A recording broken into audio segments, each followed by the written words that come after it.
as I mentioned, I do have several different questions for you from my patrons. PRIMO NUTMEG patrons who are patrons for just $1 a month, they can submit questions to guests. We had many different questions for you. The very first one comes from William Pounds, and he asks, what do you think about Lincoln Chafee's recent bid for the Libertarian Party nomination? Well, I'm uninformed about the qualifications, so I don't think it's that I can make an intelligent comment on that question. Okay. Next question is, do you see a shift back into actual pre-Reagan leftism within the Democratic Party, considering the rise of Sanders' popularity and rising interest in AOC and other freshman Democrats? No, I think it's Bernie, would have won the nomination in 2016 had he not been sabotaged by Obama and Hillary and Wasserman Schultz. And that's a tragedy because he would have beaten Bernie as the polls indicated at that point in time. So Hillary got the nomination and trashed it. So no, I don't think that there's a resurgence of the left. What there is a body of progressives who are responding to the message of issues that Bernie offers. Our next question is, mainstream media has recently performed an about-face with coverage of Bernie Sanders, several outlets instantaneously transitioning from a relative blackout to simultaneously recognizing his increasing odds of winning. What do you suppose are they scheming? Well, first off, the scheming was that they don't particularly want to see Bernie as the candidate or as president because the mainstream media is controlled by Wall Street. So, but looking at that, they're in a dilemma because Bernie is surging ahead. Bernie has a base of power that can't be denied. And so what mainstream is doing is recognizing that they got to sell news and they can't block out Bernie forever. And Bernie, what's happened, he's moved ahead now. And I think you'll see some very interesting results out of Iowa and New Hampshire. And of course, Bernie will carry California. So once we get through California, it will be self-evident that Bernie is the nominee. So the next question is, Senator, do you agree with Tulsi Gabbard's vote on the Ukraine impeachment? Why are so many supposed leftists defending sending Javelin missiles to the Ukraine? Well, first off, we shouldn't be sending them anything, period. And, these people that ask these questions, they're a little weak on history, but it's not a long-term history. We're the ones that started everything going south in the Ukraine. Do you remember when Victoria Nuland, who was a deputy under Hillary Clinton, was the one who picked the person to become the prime minister after the Americans, through the CIA, tried to assassinate and chase the duly elected prime minister, and he had to take refuge in Russia. But no, and don't you remember when Victoria Nuland, impatient because the nominee that she had selected to be prime minister, they were giving that information to the EU, and she was waiting patiently for a response to what we were doing, and that was not quickly forthcoming. So she got mad, and she was recorded as saying "fuck the EU," and so she put in place the prime minister. Now, this is regime change in a brazen, open fashion.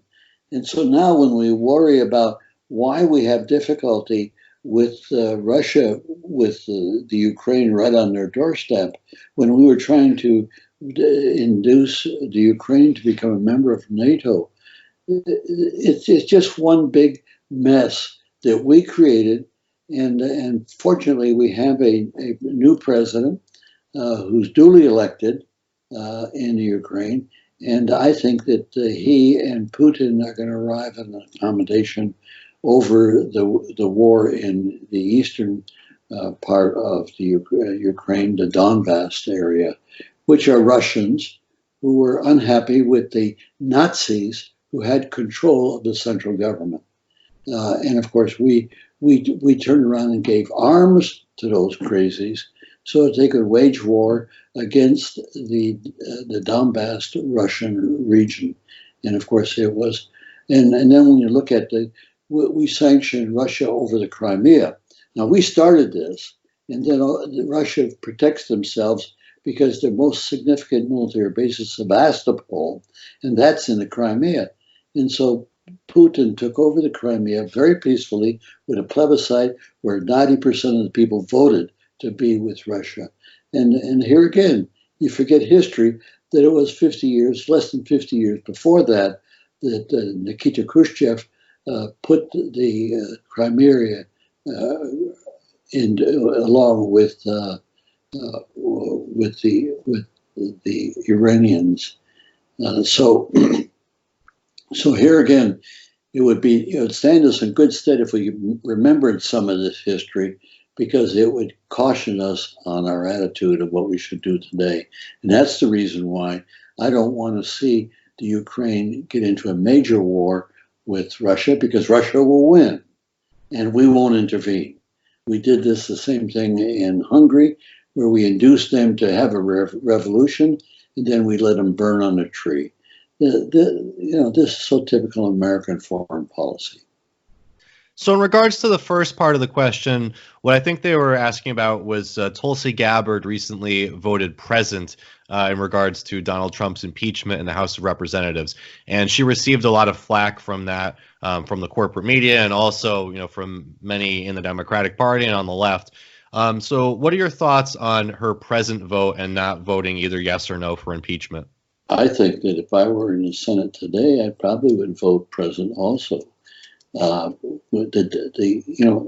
It's a slim situation where we only have 2 articles of impeachment when there's a whole host of infractions against the Constitution by Donald Trump. And so to rush to judgment for a political calculus time-wise, I think was a mistake. And so Tulsi felt that what we should do is censure the president at this point in time. It wouldn't tie us up into an impeachment situation, but it would damage him as he goes into his re-election campaign. But to proceed with an impeachment process right at the apex, and it's going to be at the apex of the political campaign that this happens, because this impeachment won't be over. The legacy of this impeachment won't be over by June. So I'm not critical of Tulsi on that issue. I probably would vote the same way myself. So our last patron question comes from J.E. Clark. J.E. writes, Senator Gravel, some centrists and progressives are pushing for Warren to be Bernie's pick should he be nominated. Given the dangers that could present if Bernie were to pass away in office naturally or be targeted, do you think that selection is advisable? Why or why not? I don't think it is. I think that Warren is excellent, and I'd like to see her Secretary of the Treasury, and she could accomplish everything that she's talking about from that position, supported by Bernie as president. No, I think that Bernie should take advantage of the fact that Tulsi Gabbard would have great qualifications both in foreign policy and defense policy, and at 38, 39 would be ideal to be selected as vice president. And that would bring her into her 40s. That would give her a career possibility for being president for the next 25 years. With respect to Warren, keep in mind, she's in her 70s too. And so to have 2 people of that age, and I think that they'll both live to their 80s, but why not pick a younger person for vice president and thereby groom that person for a future presidency? That, to me, makes more sense. And so it's not like they're picking somebody that, like Buttigieg, who has no experience in government. You're picking a person who has 6 years, going on 7 years on the Foreign Relations Committee, and on the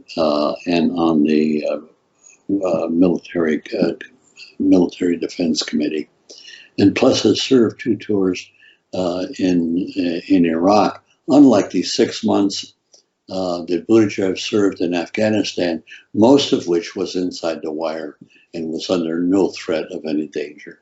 So that's my response to it. I think that here again, let me repeat, Warren would be ideal as the Secretary of the Treasury, and could accomplish all of the issues she cares about from that position, supported by Bernie Sanders.